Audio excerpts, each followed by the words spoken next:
is the Torg Eternity Delphi Council Debriefings, where the storm has a name. We are your hosts, Leamon, Jay, and Mark.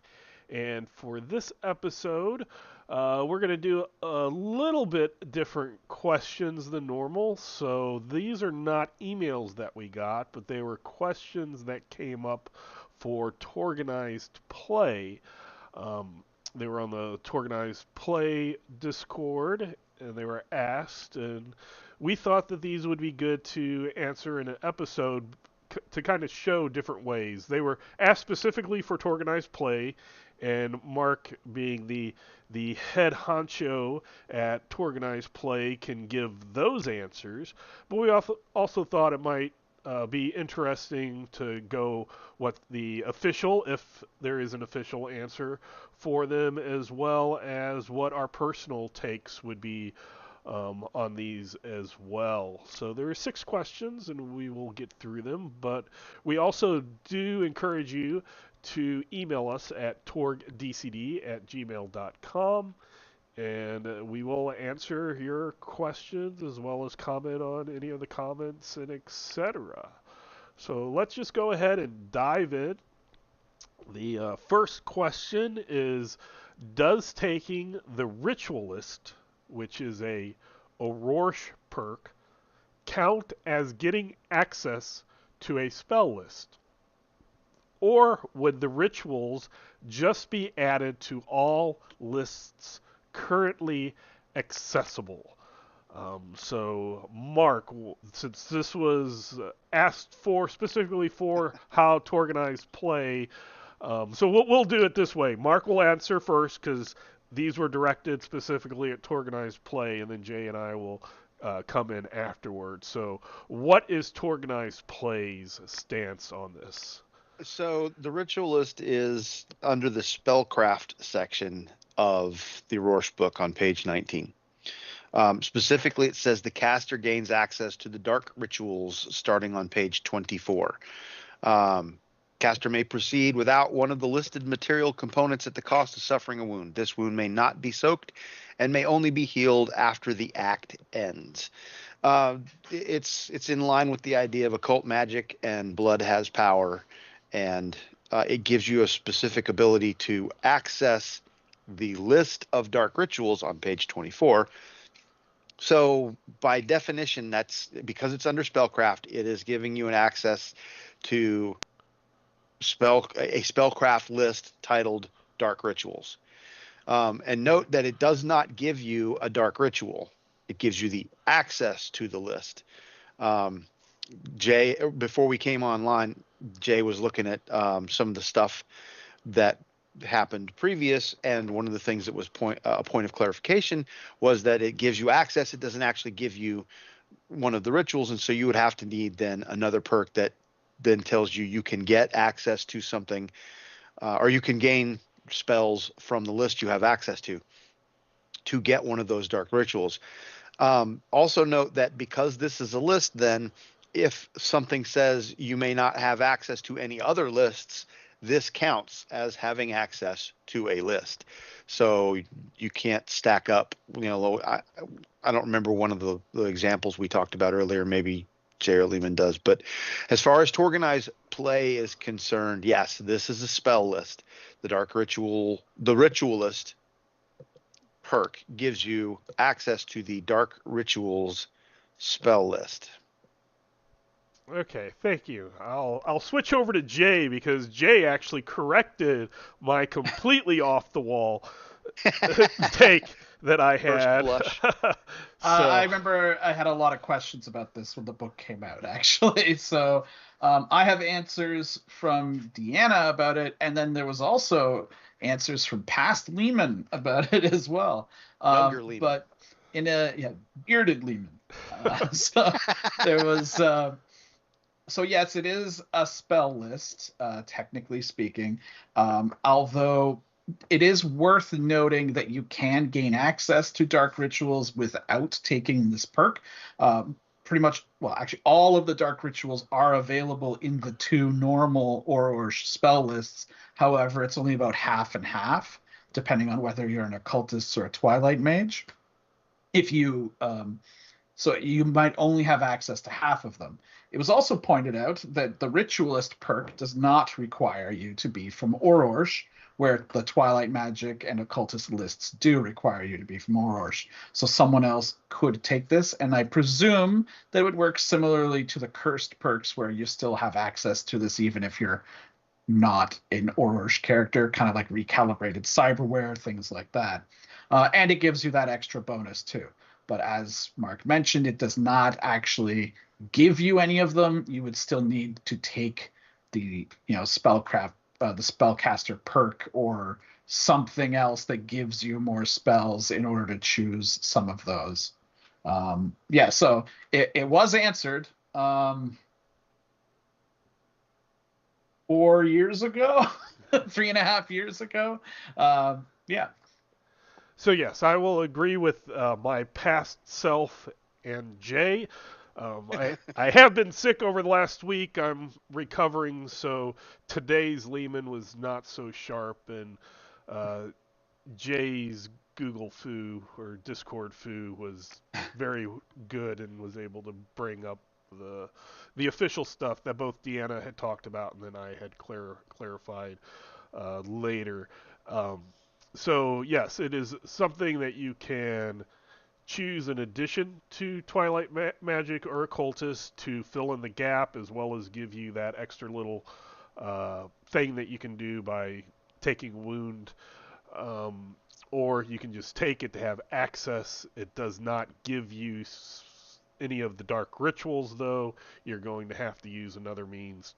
Basically, it gives you the list that you have access to, but it's not giving you anything from those lists, but it is giving you the little bonus by taking the wound. So hopefully that explains everything there. So let's move on to the second question. So the second question is about faith perks, and it says the faith perks from Isle grant access to certain lists, as the special faith doesn't seem to be required. Can you take those perks as a follower of, and it shows parentheses, Christ or any other faith?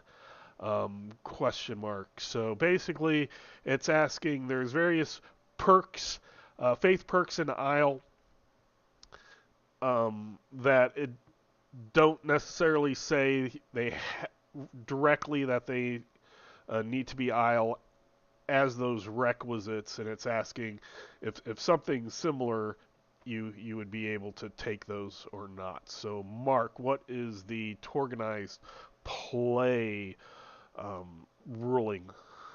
Well, so I was gonna, in our conversations beforehand, Liam and I was like, "You read this," but I was like, "I can't," since you put me on point. So, on page 42 of the Isle book, under the heading Miracles list, we have the following.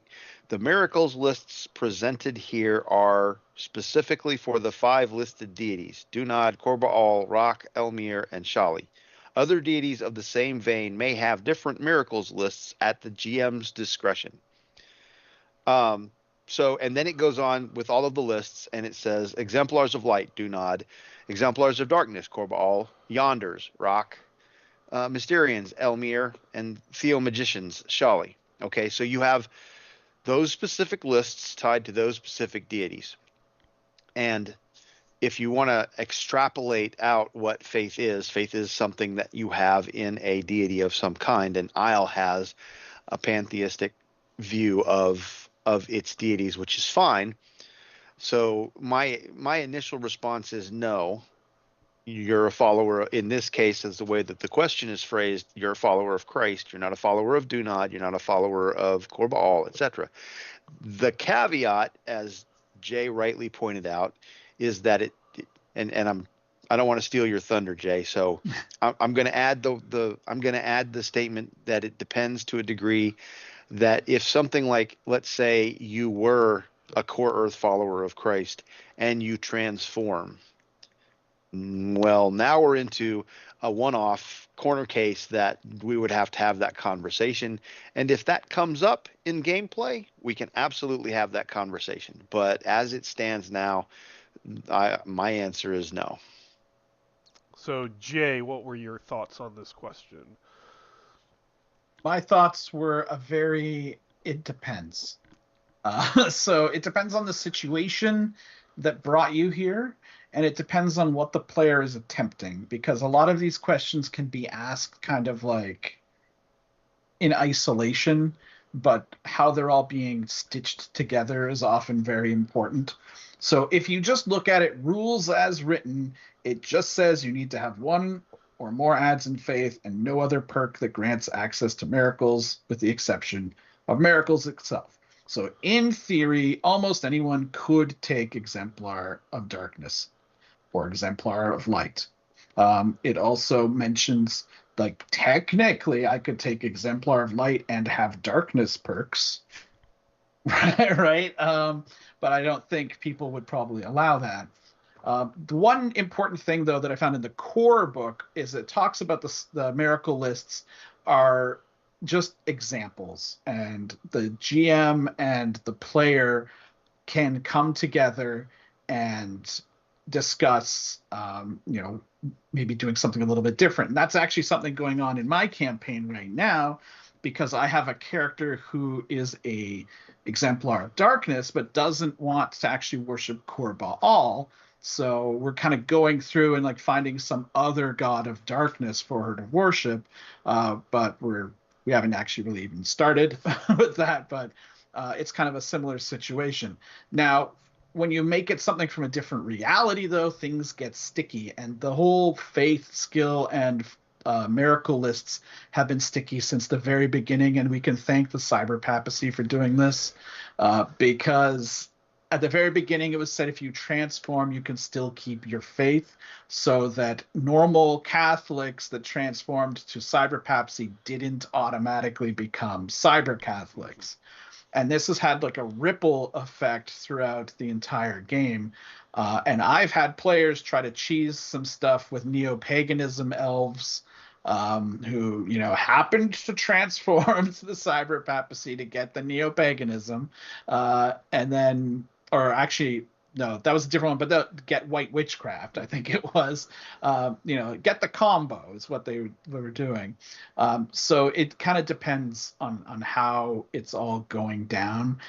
If the faith list is completely incompatible with their new reality, it might be something that you as a GM have to just say no, you can't do it, because it just doesn't work. So sometimes you just have to say that. In this example, it's true, they don't actually specify which faith, but I would personally see a version where if someone transformed, or even an Eilish character that listened to missionaries, maybe, but very unlikely, converted to Christianity of some kind, I could see that being treated as an exemplar of light. But the player would basically need to have a backstory that made me weep with joy to do this. So it depends, leaning on no, but I am open to be surprised. So yeah, I will say that there are some of these faith perks in Isle that specify something that would make other realities just pretty much, except for those weird transformation cases, would make them off limits. Like Mysterian requires you to be an elf, which means you would be an Isle. Yonder requires you to have at least a outsider perk, which is also an Isle perk. Um, so those are ones that would kind of be off limits unless you had those weird transformation things that happen that I would require them to happen in game. I wouldn't allow them to just be a character backstory. I'm all for fun transformations and cool mixes of stuff if it happens in play. I'm more wary of it when a starting character is like, yeah, I want to come in as an elf who transformed into Tharkold and picked up this thing, and then transformed into Pan Pacifica and picked up this other thing. I'd like to see that in actual game, by happenstance, not by some flowchart to get the best combination of things. Again, as Mark said and read out, and it was in the core book also. They both basically say similar things. Is that the game master and or the game master alone or the game master and the player can work something out to say yes, you could say be an exemplar of light with somebody besides Dunat or exemplar of darkness besides somebody for core ball. I might take it a little bit further in a personal game, and if somebody wanted to be an exemplar of light and they're from a different reality, but they're like trying to be a core Earth paladin or something, or a cyber papal Templar, and they kind of are they want to show the goodness and the light. I might have it where that is a theoretical list. So sure, take the perk, but you don't get full access to this list. It's a potential list.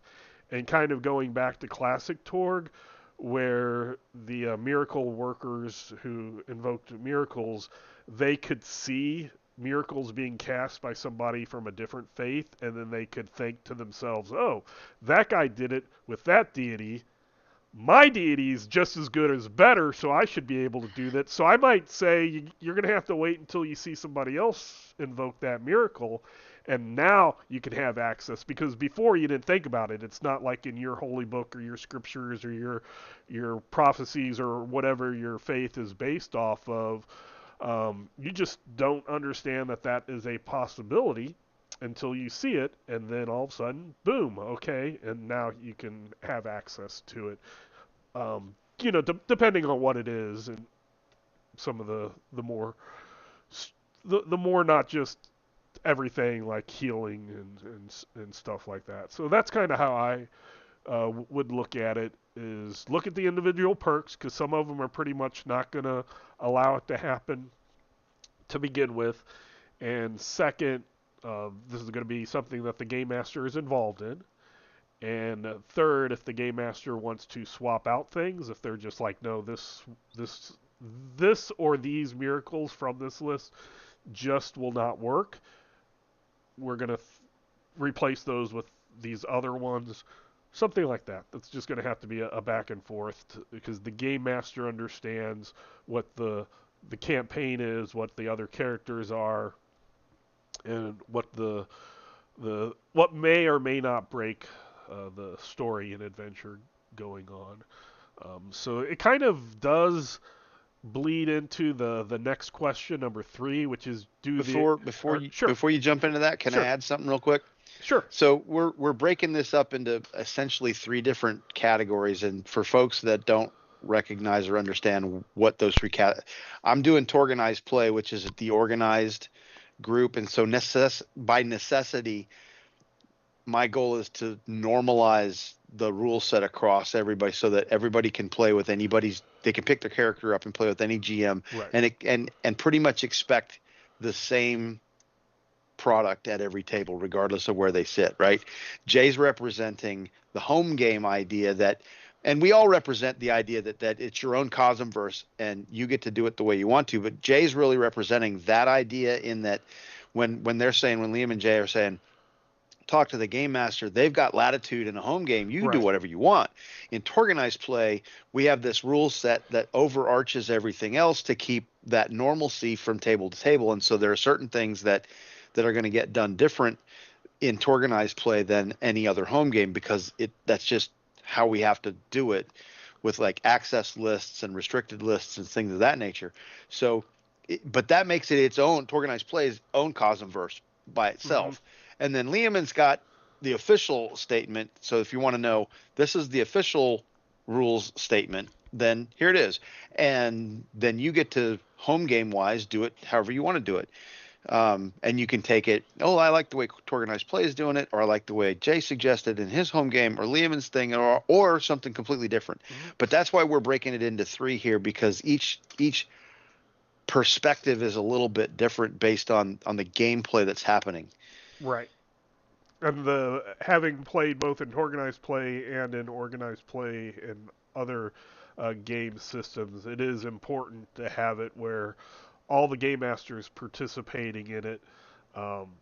even though it's subjective and you will have your favorite game masters and your less favorite game masters, you want everything to be fair across the board. You don't want somebody in the same with the same characters in the same world handing out eternity shards like Pez dispensers while somebody else is, hoarding them and stuff like that.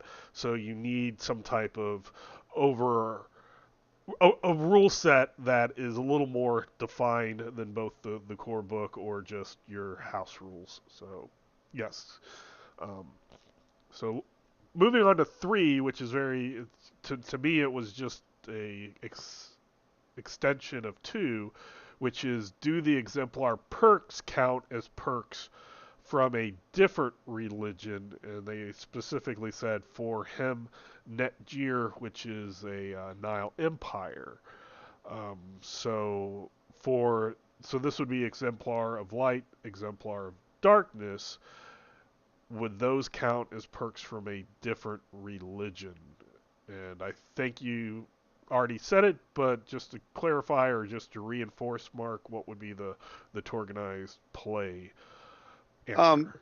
I mean, the simple answer is exemplar of light is do not, and exemplar of darkness is Corbal, because that's how the Isle book lays it out. The little bit deeper answer is that if you want to be an exemplar of your religion, then be the exemplar of your religion. There's not a perk for that necessarily. So, but rules is written. It's an exemplar of do not. The exemplar of light is do not. Exemplar of darkness is Corbal. So, and Jay, what are your thoughts on that? Yeah, I mean, I'm 95% that way. There's like the possibility of like, okay, I'm from the Isle. I'm from Nile. I came to Isle. I transformed. I still believe in the Ennead, and I think of maybe. I guess actually the big thing about this is that the Hemnet Jir, the whole thing about the Ennead is that they worship all of the gods. Mm-hmm. So they don't actually specifically worship one in particular. So being an exemplar of a particular god, even if you did the mental gymnastics to make you think that it's a Nile deity involved, still doesn't really work. So even now that I realize that too, no, it doesn't go. And I do want to say another thing that we talked about before we started recording is that Torg Eternity, unlike classic Torg, doesn't have you specify what your faith is in. So in classic Torg, you would say faith, and then there would be parentheses, and then it would say cyberpapacy or catechales or Sekellum or whatever in the parentheses. That is not done in Torg Eternity. It is just faith. And then depending on what or who you follow and what reality, that's where you get your spell access to. So the for him Netgear is kind of like, well, if you're Nile, Nile access, not Isle. Nile Empire access, not Isle access. So. But and that goes back to if you want to do it in your home game and you want Sure. to say Hemnedgers can be exemplars of light or darkness, however you want to do it, sure. Your home game, fine. Organized play as a let's normalize across the board. No. Yeah. Okay, so let's move on. And I think this one we have a very short and simplistic answer that is the same for all of us. Is the new psionic powers list for Core Earth in the Wastelander's Guide on the Psychic list still lists telekinesis as a valid power? Is this intended or untrue? And from what we've seen, is the PDF and the current PDF and the physical copy are both updated where the psychic man, I can't talk here. Anomaly. Anomaly, yes. Sorry. These anomaly have minor telekinesis listed, and normal telekinesis is no longer on that list. We think that it was in the preview after the Kickstarter, and then it was shown to, oh no, this shouldn't be in this list, and then is no. So the minor telekinesis, yes. The current PDF and the current physical books are updated. So then we will go to number 5. Worth noting, though, that the telekinetic anomaly does have full telekinesis, and that is on purpose. Right. Yes. Because they can invoke powers beyond, or manifest powers beyond their own axioms. Correct. Absolutely. So number 5 is the psionic knife power, which is a psychic power that is from the Psi Ninja backer archetype. So just to give a history or clarification of where this is coming from, it's the psionic knife power gets added to the Pan-Pacifica and Tharkold psionic lists, as both cosms do have 2 lists. I believe for the Tharkold Way and Pan-Pacifico Mutant. Is that meant, or does it get added to both lists for each cosm? So basically this is saying, asking specifically about Torganized Play. In Torganized Play, there is a document that says that this power gets added to the lists for Tharkold and Pan-Pacifica. Does that mean both? And Tharkold itself and Pan-Pacifica each have 2 lists. Is this just a one list for both, or it's on all lists? So basically 4 lists, 2 for Tharkold and 2 for Pan-Pacifica. So, Mark. The 1-4 appendix document reads, Psychic Knife Pan-Pacifica. This power is added to the psionics lists, plural, from the Pan-Pacifica and Tharkold books. 4 lists. Jay, do you have any thoughts about the psionic knife power? What lists you might add it to, if any? Normally, I only like allowing archetype powers for that specific archetype. I could be argued into allowing it for the Way. I don't think I would allow it for the Institute. And then as far as Pan-Pacifica, because it is actually a Pan-Pacifica power, again, it would really depend. Like, I would have to see what you were doing. So for me, it's definitely a check with your GM, but I probably wouldn't give it to all of the lists. I would be more careful about which ones I give it to. And as for kind of the quote-unquote official answer for these archetype, whether they're perks or psionic powers or spells or miracles, etc., they're basically tied to that archetype. If you're not playing that archetype officially, we wouldn't say we're not adding this to any lists. But if we're not the RP police, so I'm not going to show up at your game, tossing your table to the side if you put it on your lists. And then let's go on to question 6, which is it says do Akasha, but I guess this means does an Akashan Storm Knight get access to the optional 2 powers perk until a specific perk is released, or only the Psionics 1 power expansion option. So to clarify what this is talking about, when Torg Eternity, just the core rules came out, the various powers such as Spellcaster, Miracles, and Psionics, they would say you get access to a list and X many powers from the list. You take this perk again and you get one power added from a list that you have. And then when Living Land came out, and with each source book, they normally would have a secondary list that gave you access to more choices, and then you would usually get a couple of things from that list, or a neat little bonus in one of the miracles, psionic powers, or spells from the list.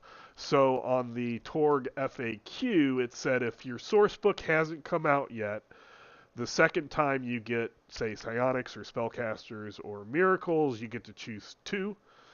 And then after that, it goes down to 1. And then once your source book comes out, then you can adjust based off of the perk from the source book. So since Akasha doesn't have a source book, the question being asked is... Or a source cosm. Or a source cosm, true. Does that character, that Akashian character, would they have, if they, say, get psionics, and they get their powers, and they got their list, and then they took it again, would they get 2 powers using the FAQ rules, or would they just get 1 power just using the base core rules because all of the source books have come out for the 7 main realities? So how does Torganized Play handle that? Well, I'm kind of going to use a cop-out a little bit, because Torganized Play handles that by, if you want to play an Akashian, you have to have a cert. If you don't have a cert, you can't play an Akashian. So it's kind of a moot point. However, as you were explaining how the whole 2-for-1 thing kind of came out, it struck me that the whole reason that was done was because it was known that the base cosms are all getting a book. Mm-hmm. And if, we can only publish 1 at a time or whatever, and there's this list coming out, and if, say, the Living Land has come out, but you haven't gotten to Pan Pacifica yet because Pan Pacifica is way down on the list, right? Here's the way we're going to even that out, because Living Land's been fully fleshed out, and so they got all these cool things they can do, and Pan Pacifica is still up in the air. So here's how Pan Pacifica normalizes with that until Pan Pacifica comes out. Well, Akasha isn't getting a book. As far as I know, there hasn't been a discussion about Akasha getting a book. Now, could that change? It absolutely could, because there's an individual that might be hearing things right now who might think, maybe Akasha should get a book. And you never know. So who knows? But as it stands right now, the intent of that FAQ rule, if you will, was that to normalize until your book comes out. Akasha's not getting a book. I would say, if I got a bit pinned down, 1. So Jay, what are your thoughts for your games? If somebody either wanted to be an Akashian or went through one of those, I'm not going to specify which one, but there's a certain adventure that has an Akasha reality and gets transformed, and you're like, oh, now I have a Storm Knight. Even though I said, no, you can't be one at the beginning, now they've transformed, and now I have a Storm Knight. What would your ruling be? Yeah, that's what I was going to start with, was how do you get an occasion Storm Knight in the first place? They're not around. So I would, never let anyone just be one, first of all. I feel bad that I have to... I mean, I don't have to. GM can do whatever, but there's peer pressure. I feel bad that the aspirants made it into personally, but so getting into the weird stuff can sometimes be an issue. But as anyone who has played in games that have other realities or even mini cosms or wonders that are slightly different than the base 7, someone will transform at some point. Now, you could, as a GM, make a ruling that because Akasha is a dead cosm, there's not enough to make it stick, and that at the end of the act, they automatically transform back or something like that, so you don't have to worry about all of this. However, personally, if someone transformed like that, I would probably like to go all in with it. And I would totally be fine with letting them take the extra 2 because the XP costs can get kind of brutal with the fact that they keep getting more expensive. And if you transformed to become this Akashan, then you probably weren't necessarily planning on this when you were making your character, so things might not be done in an efficient way. Not that like build efficiency is a big thing that you should necessarily always aspire to, but it is possible that you've maybe done stuff that now it would cost so much, and just getting one power each time doesn't feel good. So I would allow it personally. Yeah. My two ways I'm thinking about this are, one, with the XP cost, they're going to get one more power or spell or um, miracle in the scheme, the big scheme of things. That's not a big deal, so why not? The thing that I had talked about is, Jay kind of mentioned it. Akasha is a dying world, and then when you look at other things that have been presented, like Kadandra, they have a psychic list, and that, would that apply to them? And my answer would basically be like, if you're going to do it for one, do it for any of those type of things, whether it be Malagua or Kadandra or Ukan or Akasha or whatever. You could take it as a, yes, let's just be fair and let everybody get that extra. They're not getting an extra list, so giving them one extra spell, miracle, or psionic power is not going to be that bad. Or you could say these realities are hanging by threads. Akasha has, basically been being eaten by the void. Kadandra, along with the other Pan-Pacifica conglomerate areas that actually has that reality, is almost like a little reservation that's been pushed off to the side just to keep the axiom and world laws in effect in case Pan-Pacifica wants to take one of them and use them. But it's not filled with possibility energy. Ukan is a wonder of a dead place, and they're just not as powerful. So if you wanted to go with the whole, it takes possibility energy of your reality, and that's why this perk does. But as Mark said, the whole purpose of this perk originally was a placeholder perk, not a permanent perk. It was a placeholder until you get it. So I'm going to say, um, officially, it's a placeholder perk that no longer has a place because all of the main source books have been released. Um, so you just do it as the core rules says, and you get one. But as a game master, I would absolutely allow the two. And who knows if we get into something further about Akasha or Kadandra or Malagua or something in the future of Torg Eternity, then there might be extra lists that give you an extra way to get those. But they're usually not psionics or spellcasters. They're usually, like we talked about earlier, Exemplar of Light, or they're a completely different named perk. So that would be my call on that. So for these 6 questions, did either of you have any more to that you've thought about maybe as we've been talking, or? Nope, I'm good. Sounds No, like, I don't think so. okay. Yeah. So we have a little bit more time. So one of the things that I was thinking, and in the past we might have discussed this, but sometimes it's good to either rediscuss things, or maybe we've had different thoughts since we discussed things earlier. But we're going to talk about rules versus rulings, and when you're in, especially when you're in the middle of a game, um, and you come across a rule, and for you it's this way, and for, say, your player it's another way. You're both reading the same thing, the book's right there.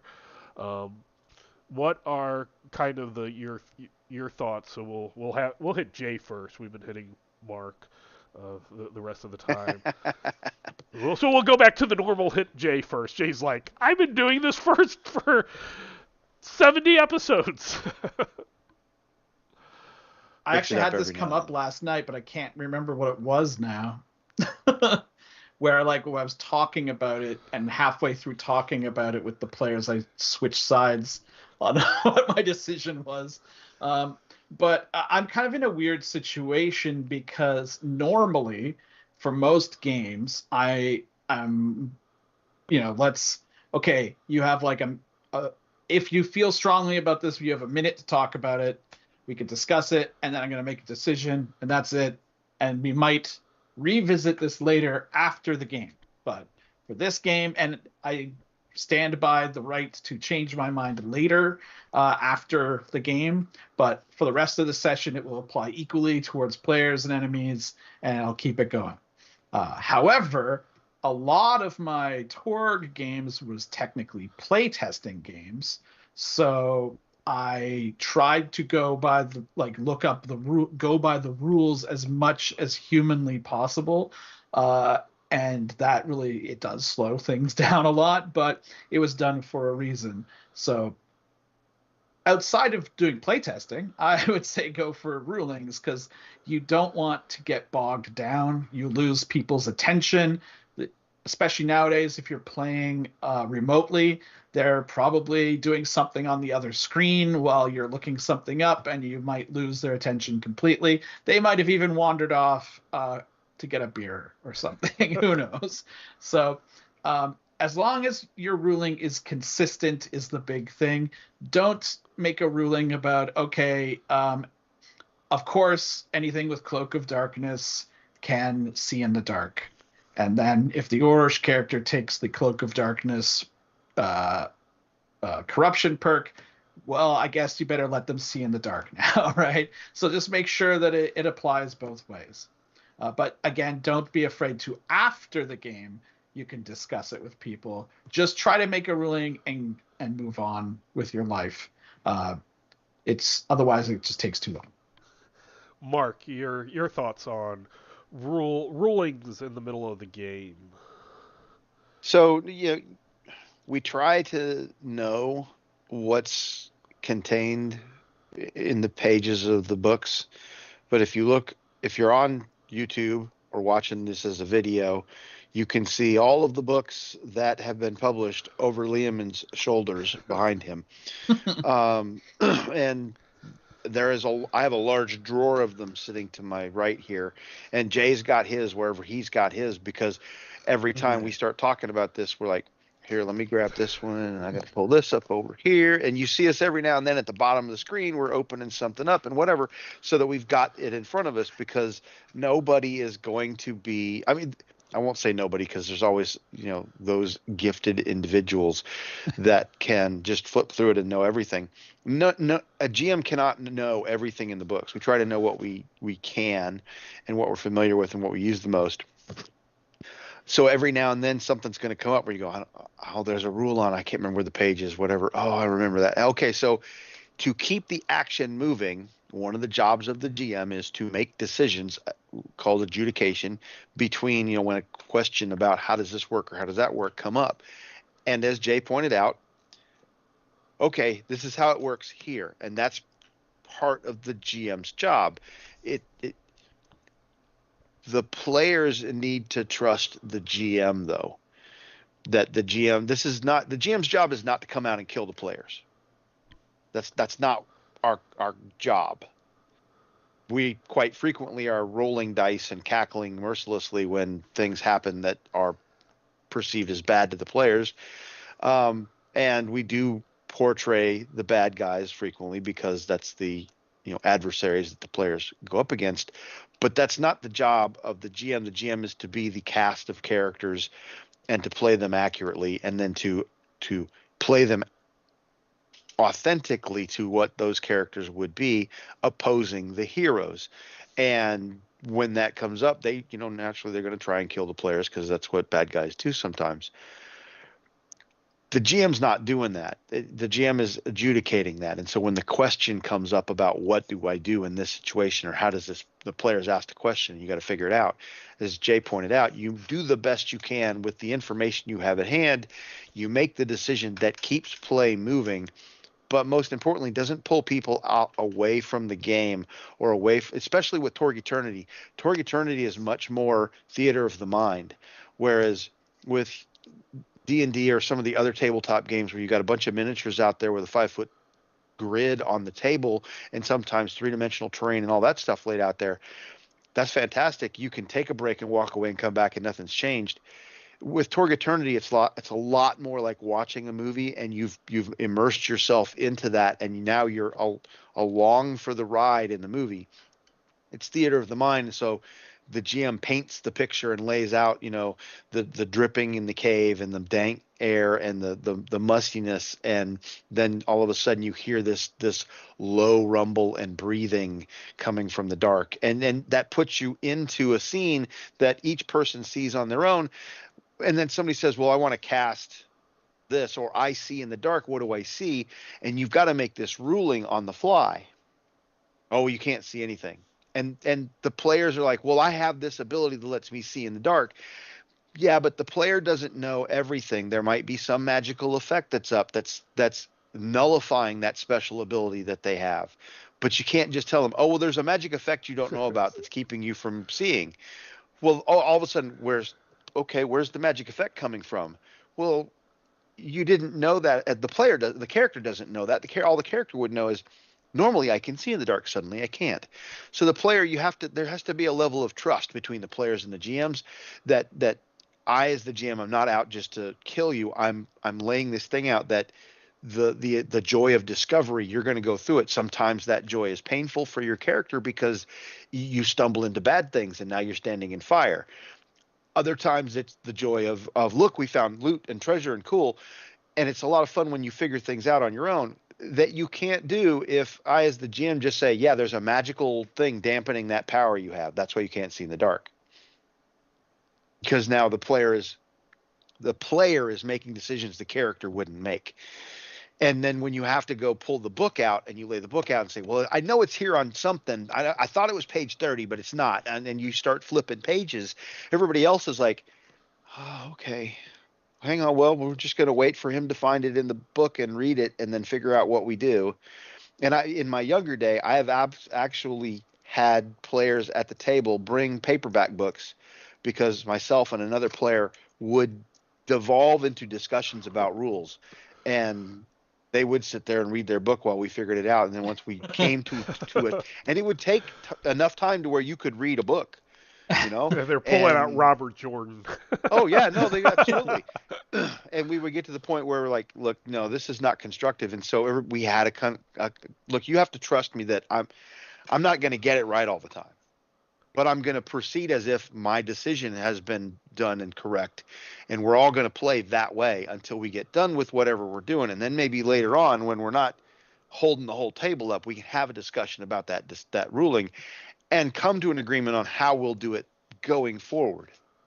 But let's not slow the table down. Let's not pull everybody out of the moment and enjoy the game, because that's the nobody likes the rules lawyer who constantly wants to complain about the rule, and nobody likes the DM who's constantly beating you over the head with the rule book. Let's just play the game and trust that I am, as the DM, am not trying to kill you, and you as the player aren't trying to just blow the game up with your mad combo. Sorry. I kicked my soapbox under the table there. No, I will say, as a game master, probably my worst attribute is if somebody questions a rule. If I 100% know it, I know it. But if there's an inkling of doubt, I unfortunately am one of those who will stop to look it up real fast. Like, hey, I thought it was this other thing. I just want to, because I'll do that. Yeah. I shouldn't. I should just make a ruling and continue. But more often than not, I just want to do things correctly. Not because I feel like I need to do things by raw, but I feel like I want things to be fair. And I don't want oh, I did this weird way this time, and the next time I did it a different weird way. So the minute, convince me in a minute. I kind of like that, Jay, because sometimes it's the player. I we know the players who just want to argue because it benefits them, and they will never bring up an argument that doesn't benefit them. But I'm lucky in the groups that I'm in, for the most part, it's just people think that that's the way that it should, they read it and that's how they read it. And being the line developer, and especially going through year 2 and looking at all the rules in Torg Eternity that have come over the last 7 or so years, and realizing when things stack, they get wonky, or something I might have remembered from an earlier version gets changed before the release, so I just want to do a double check. So I will stop, and if somebody has it, we'll be like, okay, so you read it, you tell me what you think it is. I read it, I might think it's something different, and very recently, there's been a lot of discussions and things that I've seen in various games, including Torg Eternity, where somebody will just say it's blatantly obvious. It's obvious this is the way it is. And two people can still read that and both think it's obvious and have two different ways of thinking. There is one perk that I read it and thought I knew what it was, and then was playing it that way for a while, and then I read it again and was like, oh wait, I was doing this wrong. And then somebody else read it, and they even had a third opinion on what it was. So and there are the times though where it does start taking a lot of time, and in those I'm like, okay guys, this is what I'm calling for the night. Once the game is over, for the session is over, I will do my research and I will come back with an answer before we start the next game. But I do have that fault where I just want to get it so that it's known and I feel like I am game mastering in a way that's fair. I am all for house rules. I have taken game systems before and completely rewritten them for fun on my spare time.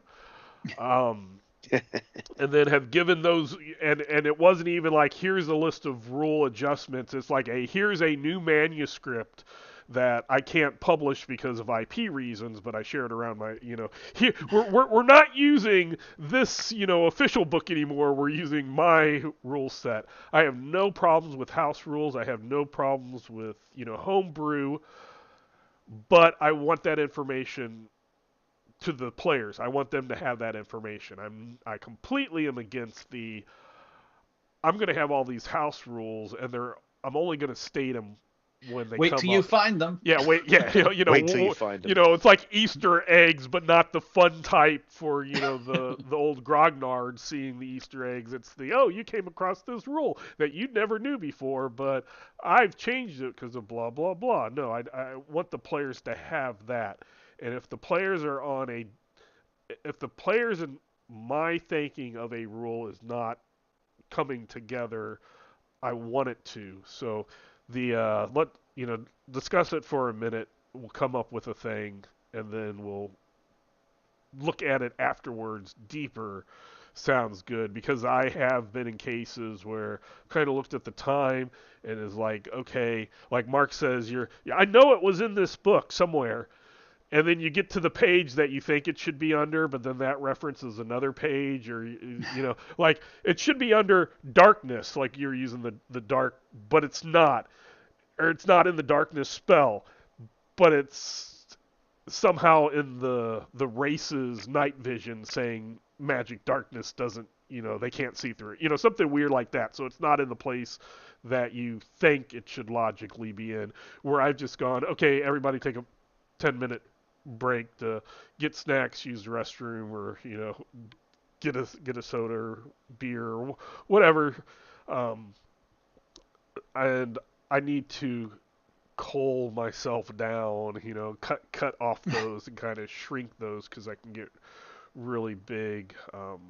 And as Mark says, it's if you're talking about Torg being like movies and something, it's like being right watching the movie and then that stupid ad comes on, or your break at commercial, like right at the wrong time. It's not at a good ending, a But good yeah, pause. It's at these the questions never happen when the stakes are low. They only right. come up when the stakes are high, right? So, um, but it's one thing as a game master, do think about how this is going to affect players.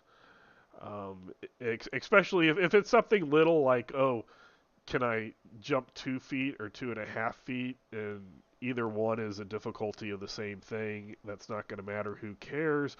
But if it is something where the player characters, say their character's life is on the line, then maybe lean towards the player. Um, then it's offing a character because you think a rule is incorrect or something like that. Um, so yeah, rulings are needed. Not every situation is going to be able to be accounted for, especially in Torg Eternity, where you have this perk stacking with this perk, stacking with this perk. How many times has unarmed combat and what stacks with what, has been discussed. So you might have to think about certain things like that and make a ruling and then stick with the ruling. That's something that going through the rules for year two, I have become very aware of how things are nice and perfect by themselves, but then when you start adding them together, can get hog wild. And then my choices are: do I really want to have 100 examples for this one rule? Or do I just say this rule is simple and then this other rule is simple and just leave it up to the game master to do? And we're not role playing games, and unless you are specifically playing a video game based off of a role playing game. Role playing games are not video games, they're not computer programs. You will have to have game master input, as Mark said, adjudication, determining how we're going to get through this situations where the rules either are too ambiguous or the stacking of various rules start getting a little wonky, kind of like a Jenga pile, or when you're building blocks and it starts to tip over. How are you gonna? You're just gonna knock them all down, or are you gonna try to get that last one up there before the game master says, hold on, too much cheese, too much cheese. So hopefully that helped out. Hopefully the questions, we answered those, a lot about miracles, psychic abilities, spells, and then the rules and rulings, on ways to work around those things, and that we all know that there will be misunderstandings and different views within a game, and just be open, work with your players, and hopefully you will be able to come up with good solutions. So, having said that, we thank you very much for watching this episode of the Delphi Council Debriefings. Please email us at torgdcd@gmail.com so we can answer your questions, read your comments, comment on your comments. But other than that, until next time, we hope you have fun in your own Cosmverse. Bye.